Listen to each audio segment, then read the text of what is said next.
U.S. sailing has grown from several organizations that came before it. Back in the 1800s, when people began racing sailboats, every yacht club had their own rules for ratings and racing rules. And that was fine as long as you were racing at that club. But as the sport started to grow in popularity and people started to go to other clubs, it became really confusing and frustrating for sailors to know what the rules were. There was actually a group of sailors in the US later on in the 1800s who decided they would take a whack at solving the problem by forming an association of yacht clubs called the North American Yacht Racing Union, NARU. And the idea was to bring some similarity, some continuity between all the rules. This served the function of a sailing association, as a sailing association does today.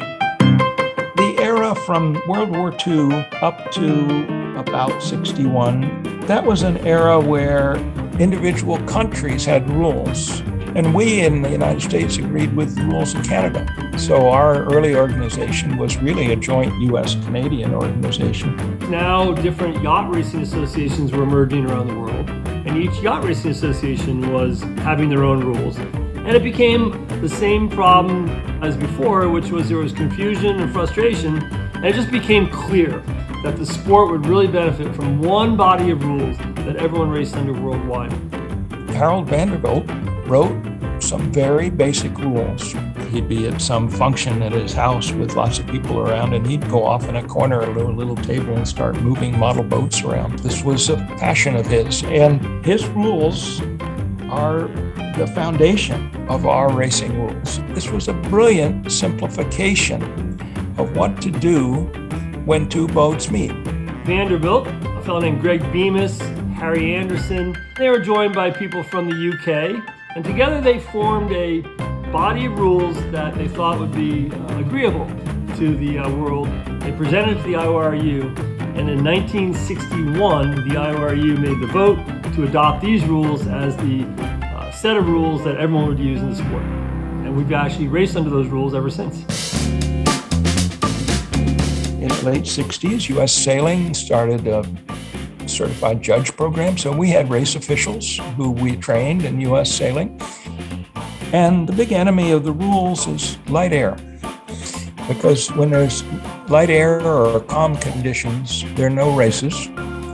And these judges that have been brought in have nothing to do.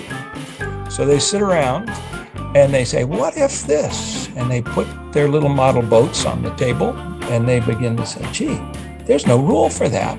And they propose a rule. Inevitably, the rule book grew and grew. And in the 90s, people were saying, why are the rules so damn complicated?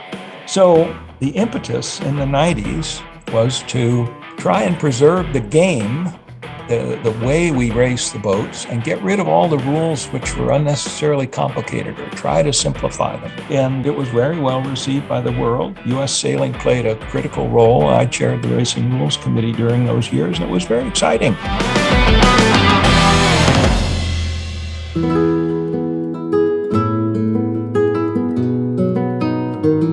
What is this game that we play?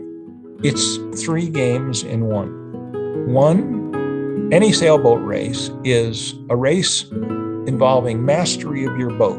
And if you learn to read the wind off the water, you win the game against Mother Nature.